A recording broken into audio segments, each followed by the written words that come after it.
Assalamualaikum warahmatullahi wabarakatuh. Semangat pagi anak-anak. Hari ini kita akan melaksanakan perkuliahan komunikasi bahasa Inggris. Sebelumnya saya izin menyampaikan terkait dengan rencana pembelajaran semester untuk mata kuliah komunikasi bahasa Inggris yang akan teman-teman dapatkan di semester 5, tepatnya di tahun akademik 2022-2023 dengan besaran SKS 2 SKS teori. Mata kuliah ini merupakan mata kuliah pendamping kurikulum dengan kode mata kuliah PGZ 509TE, di mana dosen penanggung jawab untuk mata kuliah komunikasi bahasa Inggris adalah saya sendiri, dengan tim dosen yaitu Ibu Septriana. Mata kuliah komunikasi bahasa Inggris merupakan suatu mata kuliah di mana teman-teman akan mempelajari mengenai pelafalan huruf vokal dan juga huruf konsonan dalam bahasa Inggris. Tentunya termasuk aplikasi pelafalan tersebut dalam kehidupan sehari-hari, khususnya yang berkaitan dengan gizi dan kesehatan. Pada mata kuliah ini, teman-teman akan membicarakan berbagai masalah dan istilah yang berkaitan dengan bidang kesehatan umum dan juga yang berkaitan dengan gizi. Materi pengajaran akan disampaikan dengan pengantar bahasa Indonesia untuk memudahkan pemahaman materi bagi mahasiswa. Sementara semua tugas akan teman-teman lakukan menggunakan bahasa Inggris, baik tugas lisan maupun tugas tulisan.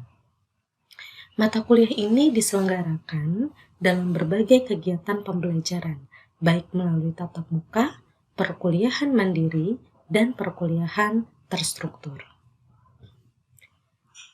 Berbagai capaian pembelajaran, baik capaian pembelajaran sikap, capaian pembelajaran penguasaan pengetahuan, capaian pembelajaran keterampilan umum, dan keterampilan khusus serta CPMK ada dalam mata kuliah ini, di mana capaian pembelajaran sikap meliputi mahasiswa diharapkan mampu menghargai keanekaragaman budaya, pandangan, agama, dan kepercayaan serta pendapat atau temuan orisinal, serta menginternalisasi nilai, norma, dan etika akademik.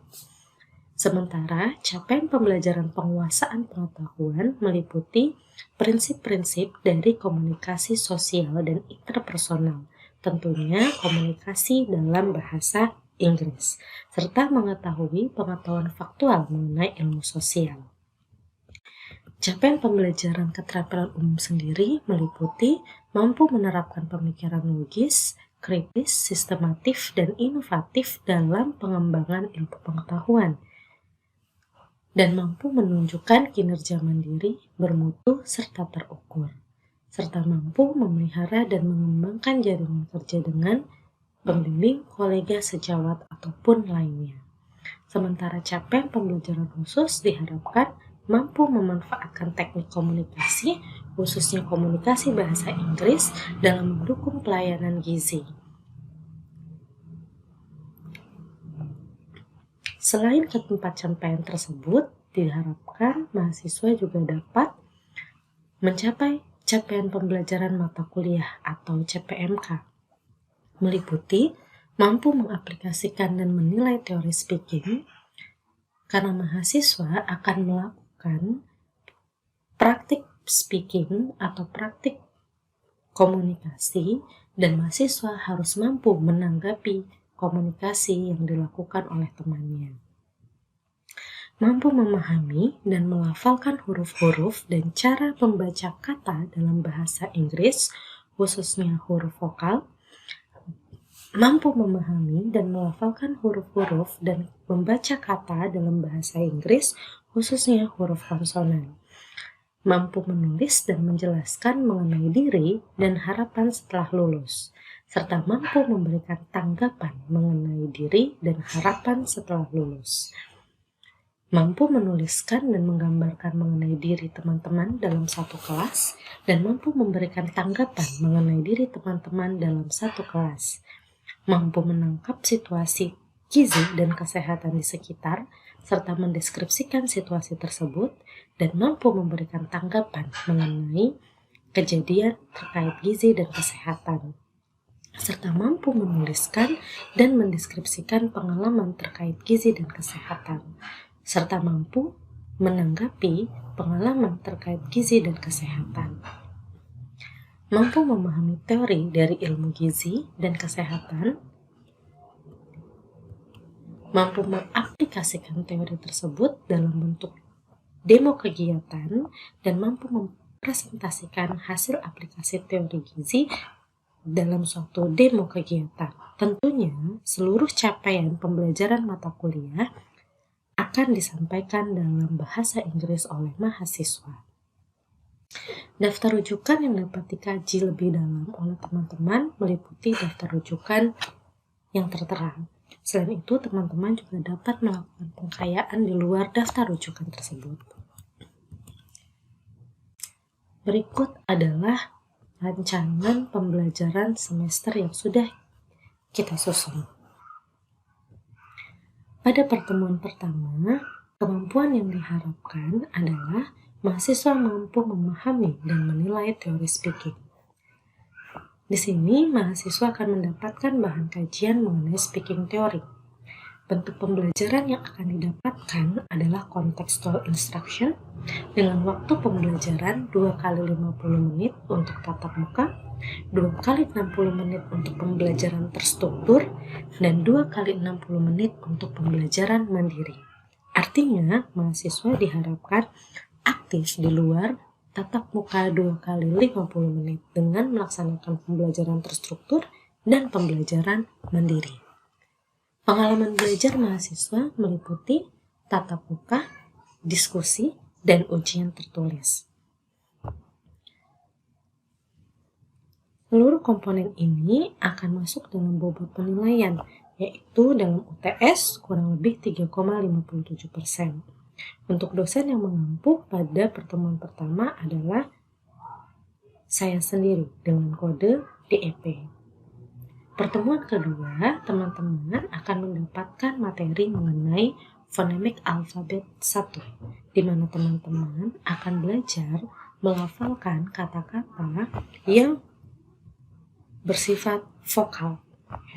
Dan teman-teman akan melakukan praktik untuk melafalkan kata-kata yang bersifat vokal atau dengan suara vokal. Di pertemuan ketiga, teman-teman akan mendapatkan pengajaran mengenai tata cara untuk kata-kata yang dilafalkan dengan cara konsonan. Tentunya teman-teman juga harus belajar melakukan praktik melafalkan kata-kata konsonan tersebut.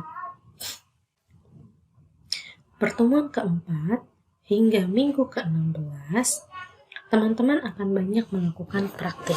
Meliputi praktik pertama mengenai It's All About Myself.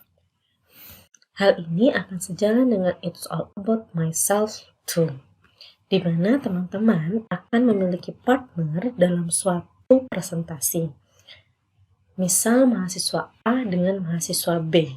Mahasiswa A akan menyampaikan tentang dirinya, tepatnya apa yang akan dilakukan ketika mahasiswa tersebut lulus dan menceritakan tentang rencana yang akan dia lakukan. Sementara partner dari mahasiswa tersebut bertugas untuk memberikan tanggapan ataupun memberikan pertanyaan atau memberikan masukan terhadap presentasi mahasiswa pertama.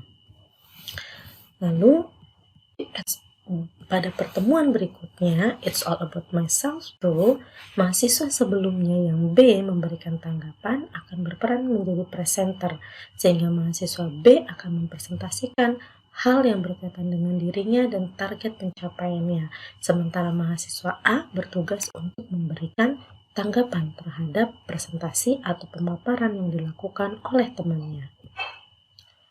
Pertemuan ke-6 mengenai What I Know About My Friend, apa yang saya ketahui tentang teman saya.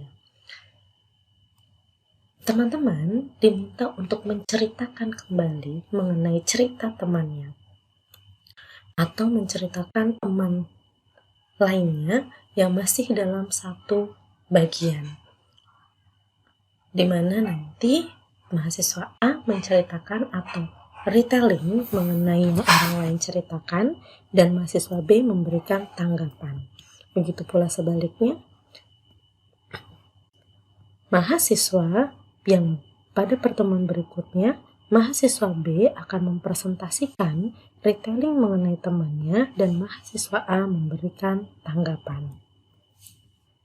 Kita akan menuju pada ujian tengah semester.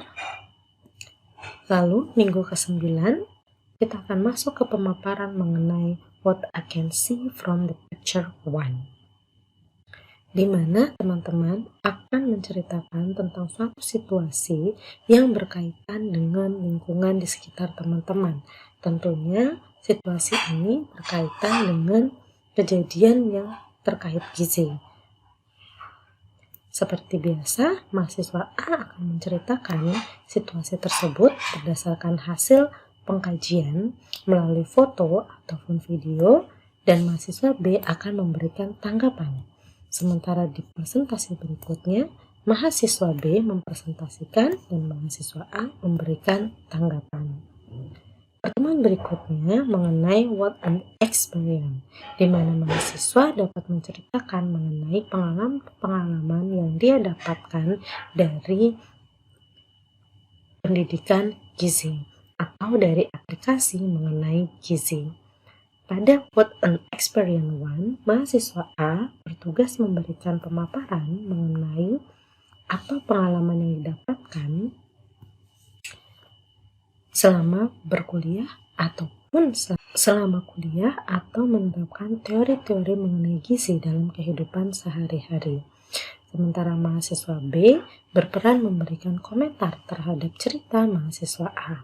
Begitu pula sebaliknya, mahasiswa B akan menceritakan pengalamannya pada what an experience 2, diikuti oleh mahasiswa A yang akan memberikan tanggapan. Pada pertemuan berikutnya, let me explain how to do it 1, 2, and 3. Mahasiswa diminta untuk melakukan presentasi tugas secara berkelompok mengenai tata cara melakukan sesuatu.